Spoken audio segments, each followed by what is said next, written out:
I'd like to welcome everybody to this week's edition of the Extracellular Vesicle Club. This is an ICEV event that we have every week, or almost every week, and typically we will discuss a journal club article, often with the authors on the line. And so this week I have the pleasure of introducing Jaana Schneider and Wolfgang Holnthoner. They're from the Ludwig Boltzmann Institute in Vienna, Austria. And as you know, when we're studying EVs, we sometimes want to know what they're able to transfer between cells. So there's a lot of different functions of EVs, but one of them might be to take cargo from one cell and put it into another cell where it can be functional. And so Jaana and Wolf are going to tell us about their work with one of the reporters of EV transfer. And I think they have some very interesting and provocative results here, and we're going to hopefully have some good discussion as well. So Jaana and Wolf, thank you so much for joining us today. And I'd like to hand the screen sharing over to you. Okay, wonderful. Ken, we are very grateful for the invitation to this evening. I just want to very briefly introduce our society from Austria. I mean, those of you who know Austria might know it's a very small country. So the RASF, the Austrian Society for Extracellular Vesicles, was founded in 2016, and currently we are around 50 members. The president is Andreas Spittler from the Medical University of Vienna. And basically our goal is to organize meetings, seminars, bringing people together and discuss about EVs. We organize also events like these user days. These are very much related to our main sponsors, and we are very grateful to our sponsors, because without them, all these meetings would not been possible. Okay, yeah, just to introduce some of the members from Austria, we have Giovanni and Regina Grillari, who are working very intensely on EVs. Then myself, I'm heading the vascular biology group at the Ludwig Boltzmann Institute, and we are working on vascular biology and EVs derived from blood and lymphatic endothelial cells. Then there is Connie Kasper. She is from the so-called BOKU. Agnes Reiner, she is from the University of Vienna. Beate Rinner, she is from Graz, from the Medical University. And then we have some proponents who are also very active in the ICEV, Eva Rode, Mario Gimona, and Dirk Strunk from the Paracelsus University in Salzburg. Then there is Andreas Spittler, our current president from the Medical University of Vienna, and Vicky Weber, who is working at the Danube University. So in our small country, Austria, we are very intimately related and connected within the different universities. The meetings are one of our main goals. This year, we plan to organize a hybrid meeting from the 15th to the 16th of October in beautiful Krems. It's an area of wine, so you are drinking wine all the time. This is the one point. The other point is— Where is the wine? Where is the wine today? Today. Yeah, that's a— bring any for the rest of us? Okay. That's a good question. Yeah, we can deliver wine all over the world. Yeah. I think Austrian wine is quite popular, but not that widely distributed. Instead of the meetings last year, Corona, COVID-19, we started to give our EV sure fixes via Zoom. So the next sure fix will be with Johannes Österreicher from my group in June. Yeah, you can have all the information via Facebook and Twitter. we are quite active on these social media accounts. And the last slide is just a memory of our last in-person meeting, which was organized by Michi Pfaffel from the GSEF, from our sister community in Germany, in Freising. This was really one of the best meetings I ever experienced. And Ken, you were also there. What you can see here, the last image was drawn by Jaana. So as a kind of thank you for Michi Pfaffel for organizing it. And with that, I would like to hand over to my former student and co-worker, Jaana, who will now present a maybe provocative paper. We thought basically we had negative results, and many of us would put these results just in the drawer. And after some chats with colleagues at meetings, we were encouraged to publish these results. And I think this is also what Ken at his introduction meant with provocative. So let's see what Jaana now presents. I'm happy to hand over to Jaana Schneider now. Thanks. Yeah, thanks, Wolfgang. Thanks, Ken, for this very nice introduction. Hello, everyone. To my presentation about our recently published paper, which was about, the title says it already, that mRNA is probably not transferred by EVs from endothelial and adipose-derived stromal stem cells during vascular network formation. So it all started way back before I was part of the group of Wolfgang, when they showed that endothelial cells, when they were cultured together with mesenchymal stromal stem cells, form vascular structures and network of small vessels. As you can see here in this figure, where the endothelial cells were stained for CD31, you can see the endothelial cells by themselves, form clusters, but not really, vessel-like structures.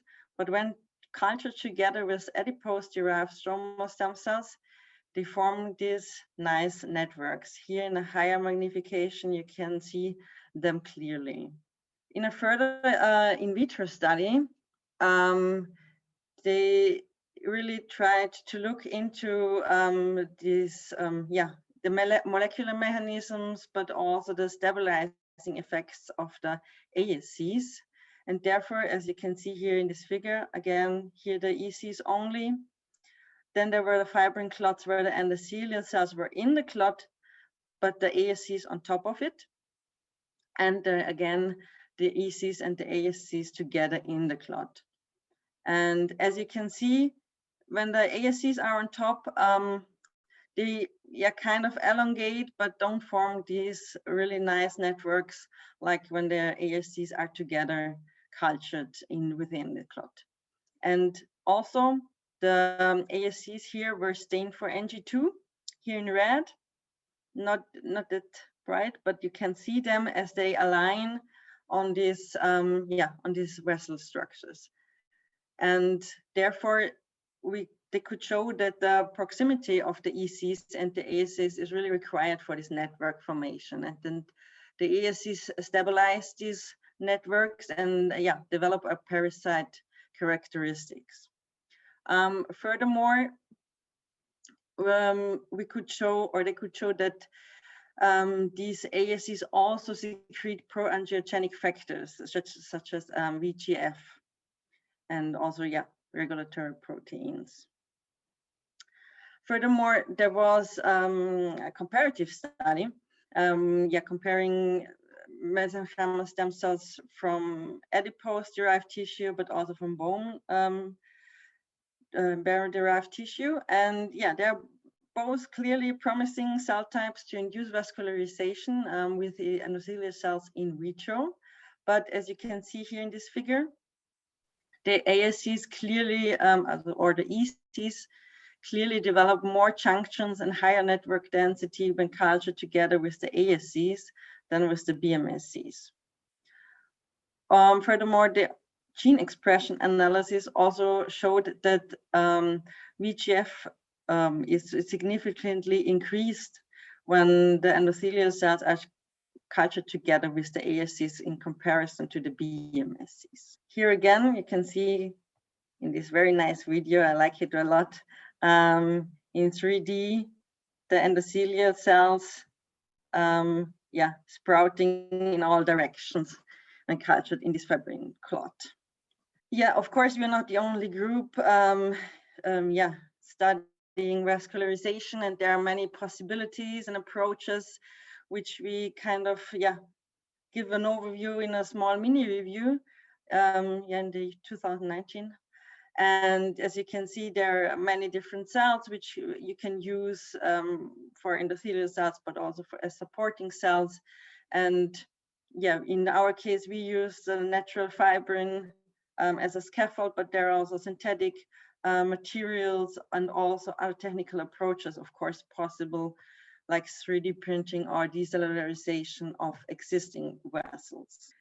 In summary, we could show that vascular network formation happens during co-culture of endothelial cells together with the ASCs. And it is also shown by other groups that ASCs release pro-angiogenic factors. And also in the last, I think 10 years, it was really shown that ASCs release pro-angiogenic EVs. So our aim was to investigate EV transfer and possible cargo transfer between ASCs and ECs by discriminating cells which have received functional EV cargo from the cells which have not. Therefore, we tried an interesting strategy. We adapted the CRELAX-P system to evaluate this EV uptake. This technique was described by Soma et al. In detail in Nature, and we thought, this is a very, very interesting idea. Therefore, these two plasmids were produced, the one encoding for the CRE recombinase and the other one with the reporter construct, which contains a fluxed DS red, followed by a stop codon and then an eGFP. So the cells containing the whole construct are shown in red because they express DS red and can be seen as such. But due to background recombination, unspecific one, there are also eGFP expressing cells, and so we sorted them via fluorescence activated cell sorting for DS red expression before we use them for further experiments.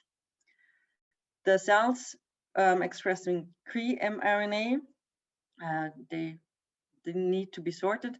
So in theory, they produce CRE mRNA, which is then packaged into the EVs, and after uptake by the reporter cells, these mRNA is translated into CRE protein or CRE recombinase, which then recognizes this fluxed part and cleaves it out, which leads then due to this site-specific recombination to a color switch due to the eGFP expression. So far to the theory. First of all, we did a functionality control of the both constructs. Therefore, we, on one hand, here in figure A, seen super infected the reporter cells, here the HUVECs, with the CRE construct as controls. We use Laxet and eGFP. But since we also used the ASCs with a reporter construct and also human-induced pluripotent stem cells, endothelial colony forming cells, we also tested them by transfecting them with the CRE recombinase. And apparently it worked well. And although the IPC, ECFC didn't like the transfection as much. They were quite stressed. Well, we started with a quite simple approach. We took all the EVs and put them on cells. So yeah, we had the HUVEC or the reporter cells in general, and cultivated them with the supernatant of the Cre-expressing cells.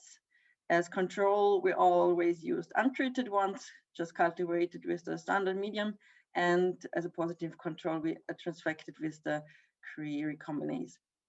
And as you can see, neither with the fluorescence microscopy nor with the flow cytometry, we could detect any Cre-mediated color switch of the HUVEC reporter cells when cultured with supernated from Cre-expressing ASCs or HUVEC.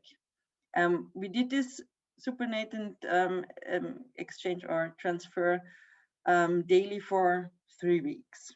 So the same we saw in the iPSC-derived ECFC and also in the ASC reporter cells.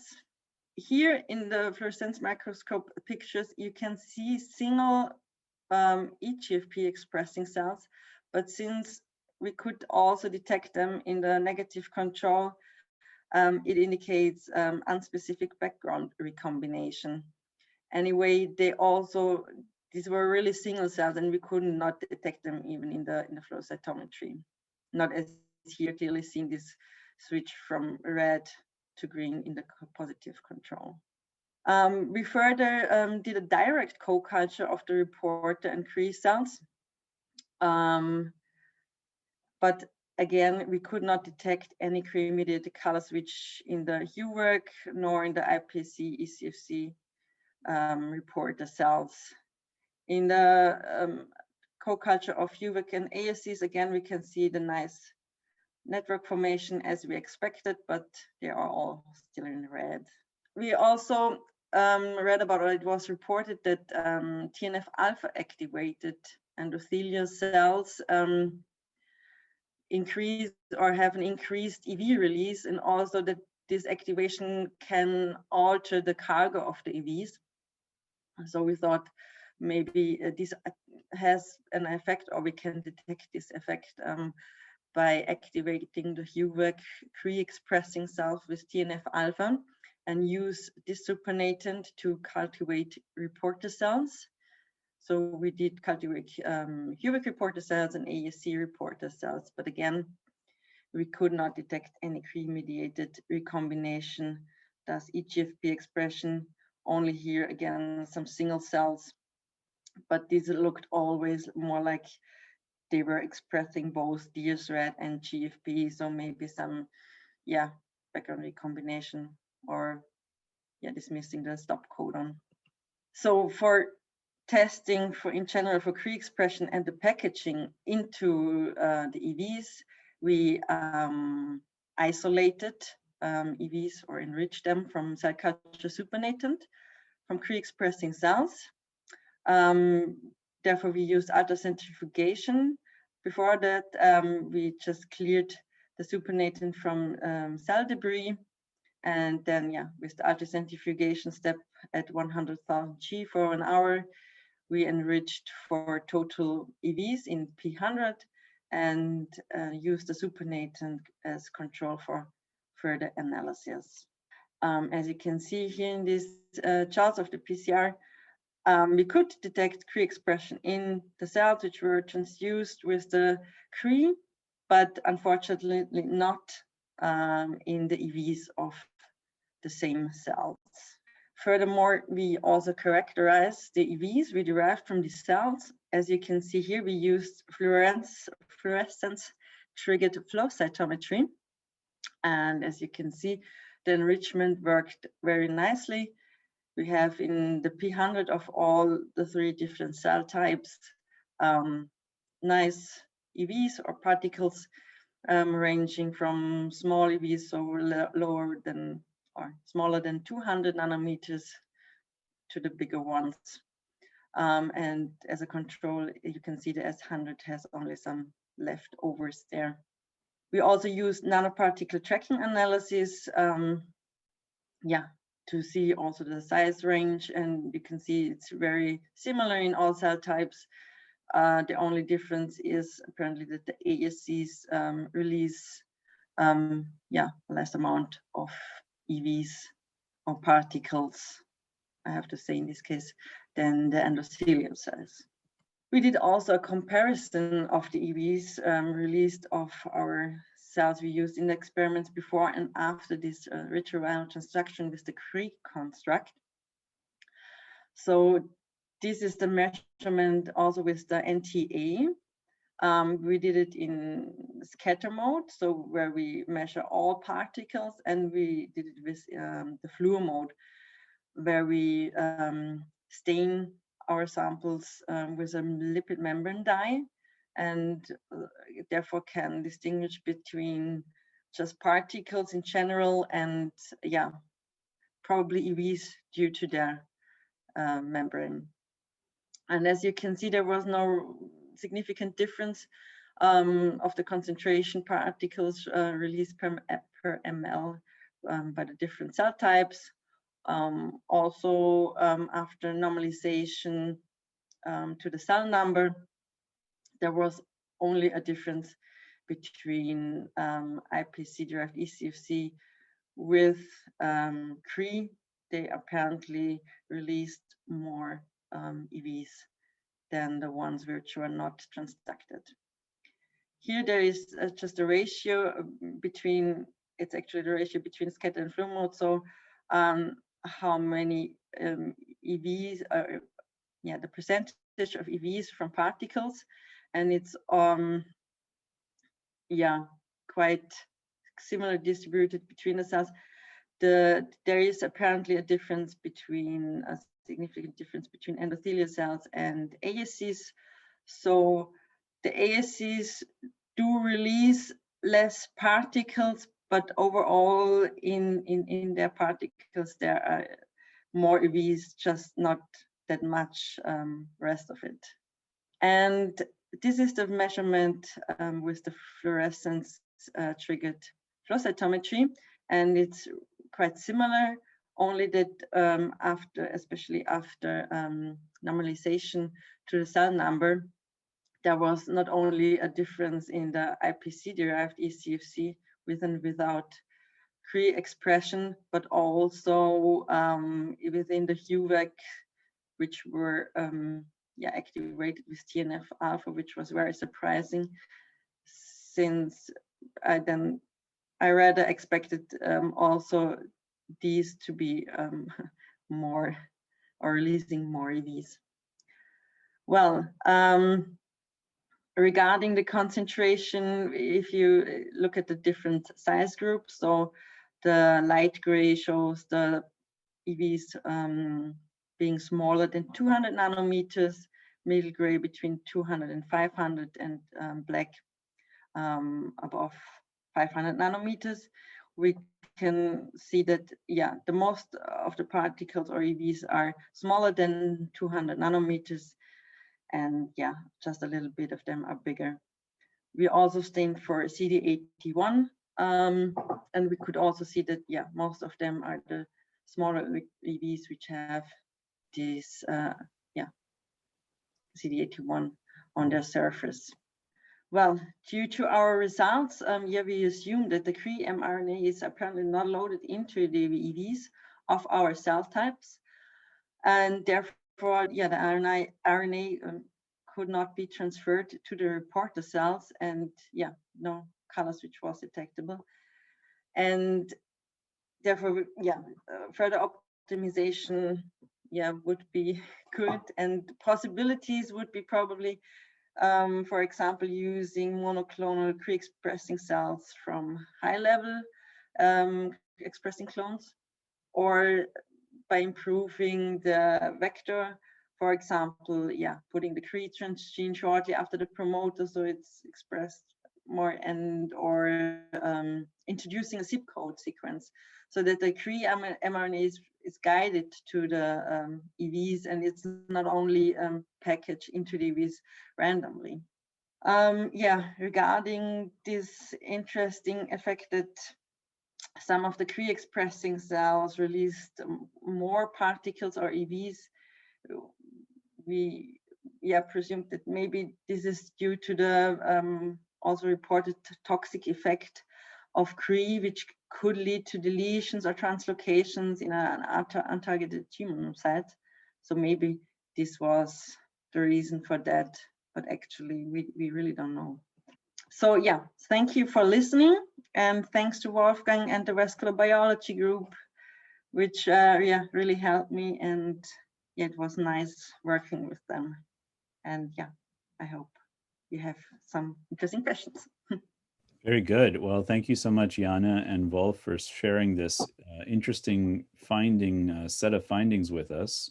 I do agree that it's important to share our negative results as well, because otherwise we can't make progress. And sometimes we can, as a community, we can move forward faster if we share more. So many thanks to you for doing that as well. It's unfortunately sometimes it's hard to get a negative result published as a positive. Yeah, it is harder. So you got to take on that work. And so tell us about the publication process. How was that for you? Did you have any objections to publishing negative? Yeah. There were objections, like it's a negative result, and it's why not try something different, and when it works then publish it. It was really like that. At least one review was really like very positive and was it's very good that you also publish negative results. And but others, the other one was really like, do you really think it's interesting for anyone to read about it? But in the end, we could argument, apparently. And you have to know, Jaana started with the whole project some years ago. It was part of her master thesis, and I think it was 2.5 years ago. Still, I wanted to have Jaana as a student leaving the lab with a publication, and it was not so easy. And but still, I mean, we were in GSEF meetings and RASF meetings, and many people encouraged us to publish these results, or at least to try to publish this. I mean, it was not clear, of course, but still we tried it, and I think that in science, luckily we managed it, and I think personally it's a really valuable piece of work, also for others who are doing research in the EV field, because it's clear for primary cells it's not that easy, because the original technique was established with cancer cells, and I think that's a big difference. If you are applying this Cre-Lox-P system to cancer cells or to primary cells, they are completely different, and maybe this is a result which is the basis where also others might benefit from it. Yeah, my opinion is that a lot of the problems that we have in science come from our focus, our almost inherent focus on having to have novelty and having to have positive results, and not, sometimes being discouraged from sharing contradictory results or negative results. So I think it is very important, and we should try to judge science more by the quality of the work rather than on the outcome. So we do have a few questions that have come in the chat box, and I would encourage anyone else who has questions to please just put those in the chat box. I will go through them probably in order, and when I call on you, you can feel free to unmute yourself and ask your question. So we will start with Lucia Languino, who has a question about the culture system. Thank you, Ken, and thank you, Jaana and Wolf. Congratulations for being perseverant and not being discouraged by the reviewer comments. That's really a plus. We all need to hear these results, the negative results.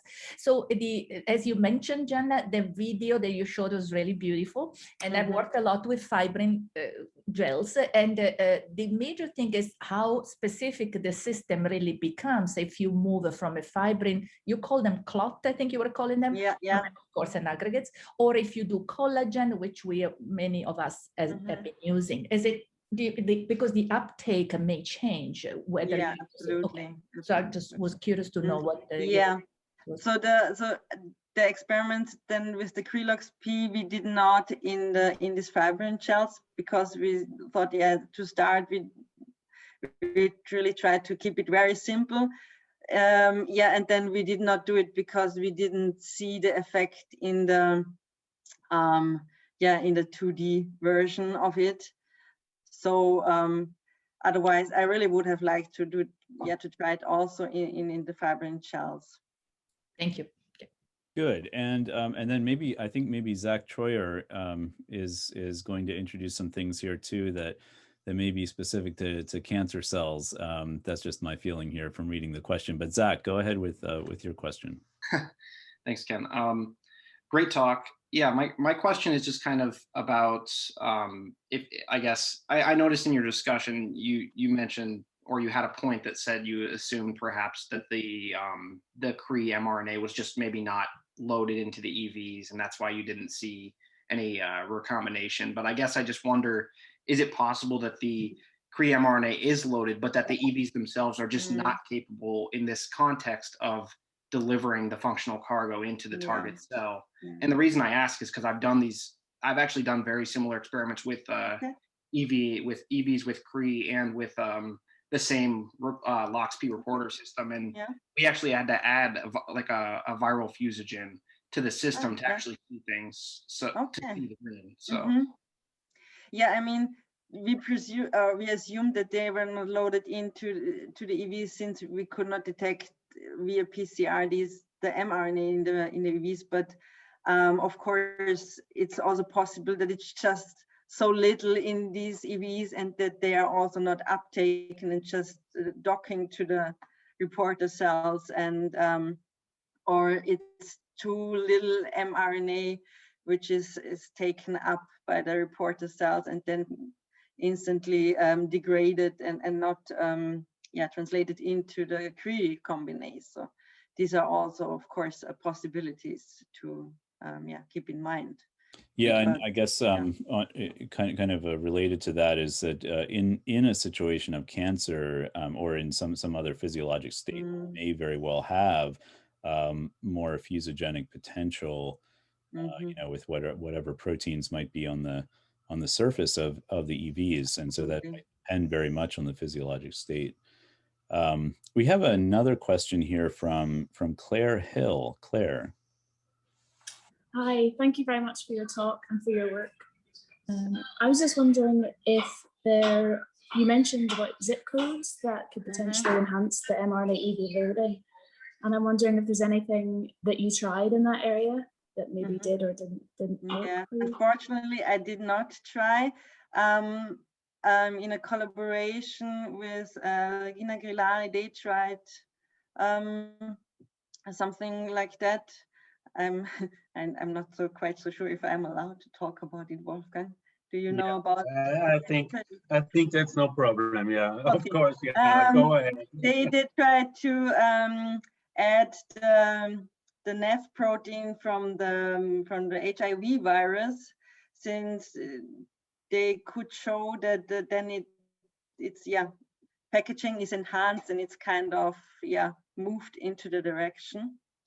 But for that I did only the cloning, so unfortunately I didn't try that actually. But but it's possible. Yeah, we just we had a journal club a couple of weeks ago with the team from Kodiak Biosciences, where they had engineered some EVs with some new scaffold proteins that they had discovered using proteomics, and so they were able to attach some RNA binding proteins to one of those, for example. So I think there's certainly ways that we can try to pack more RNA into our particles. But yeah, it's always a challenge if you don't get much actual fusion to even get that in. So Lizzie, do you have, Lizzie Delar has a question about other RNAs. Hi, yeah, just wanted to ask, did you try detecting any other RNAs in your EV? So you've got GAPDH in the cells. Did you try looking at these or any? Yeah, we were thinking about a control, but it's really difficult. Yeah, to find something like the GAPDH as a control in the EVs. But I thought in some papers now they use also GAPDH as a control in the EVs, which I did not know at the time we could do that. So yeah, unfortunately, I tried it with the GAPDH, but it didn't work as well. Yeah. If I may add on, we are having several projects dealing with EVs from endothelial cells, because this is what we are interested in. So vascular endothelial cells and the messages they transport outside of the cell. And we are having now results from different vascular beds, which might have completely different signatures, of course. I mean, this is what we would expect, yeah, in terms of messenger RNA and microRNA. But I'm not sure about the mRNA. So how many mRNAs can be packaged in an EV? Or I think this is a philosophical question, and yeah, many people are discussing about this, even if mRNAs are packaged into an EV. I'm not sure about this. This is just a provocative question. All right, we have actually a few questions here from Elisa Lazaro. Elisa?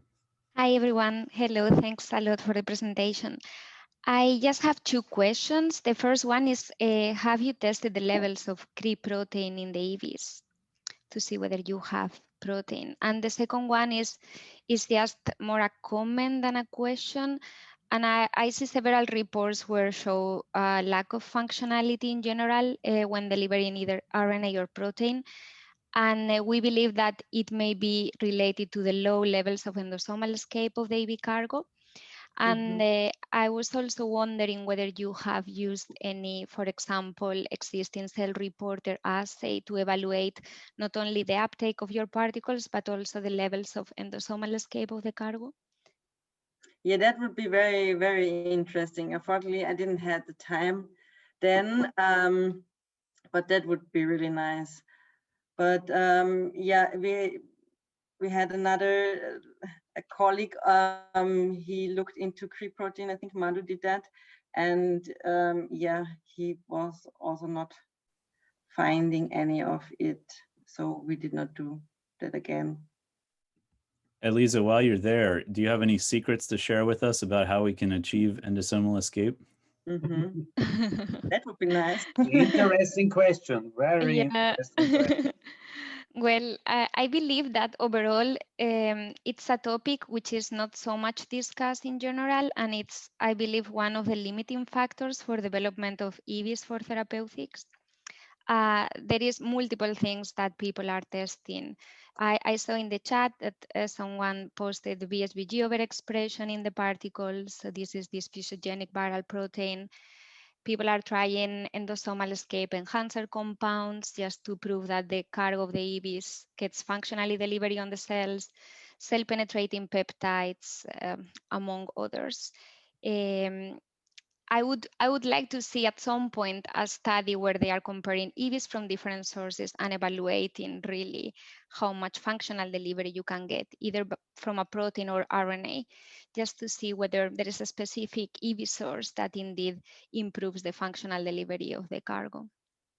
Yeah, I think that's a great point, because a lot of times we're trying to standardize what we do, right? And we're trying to all use the same cell source so we can compare things, but maybe we also need to think in the other direction, and really try to understand how different subtypes of EVs or different sources of EVs are affecting, I mean, not only the endosomal escape, but then also even just how do you get across biological barriers in the body? How do you keep an EV in circulation for longer or get it into a tissue more easily.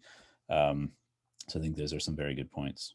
So I think we've come to the end of the questions that are in the chat. If anybody else has more questions, please ask them. But I'd like to ask, I guess, a more philosophical question, which is, so what does this all mean? So if we have decided that, let's say that there's not a lot of transfer really that's occurring in this system, we can't, there might be that it's happening in other systems, but in this system, does it mean that EVs are not important for vasculature development? Or is that a false conclusion? No, that's absolutely not the conclusion which we get from our results, I think. Yeah, I think it's just we stay on the level on what we did the experiments. Yeah, I would also say that it just shows, for me, it shows, okay, I cannot use this technique to show what maybe or probably is happening. And and as I just read, add a viral fusion protein. Of course, we could also temper around that this works and the free mRNA is taken up, but we really want to, in Wolfgang's group, to see what is happening in the physiological conditions. And if I try to bring in the Cree in just to show it, for me, it's not the goal, or was not the goal. And maybe it just works in a different way, and they don't fuse, but also induce some kind of reaction within the cells just by docking to it. And there is a lot. There is a lot of evidence that EV are playing a role in angiogenesis development from small vessels to large vessels. So I think we can, right? I agree with Jaana and Wolf that no, we cannot conclude that they're not important. But in your system, at least, it's very clear that there is no transfer there. Yeah, I do think that it's important to remember that the cargo transfer or the RNA transfer is not by any means the only thing that an EV can do. So it's a good point, Jaana, about the talking about maybe stimulating signaling pathways. But then even, EVs can even be used as a kind of nutrition. So, things can get recycled, even if they don't make it out of the endosome, they might do something in the endosome. Or they might contribute to the, to the health of the cell that way. So there's a lot beyond just transfer. Definitely. Yeah. Good. All right. Well, I want to thank you, Jaana and Wolf, for joining us today and for sharing your work. Congratulations to you on publishing this, and I want to wish you the best in your ongoing research, and to you, Jaana, in your new position. So congratulations. Thank you very much for giving me also this opportunity. It was very nice. And thanks everybody for joining. Hope to see you at an EV club sometime soon.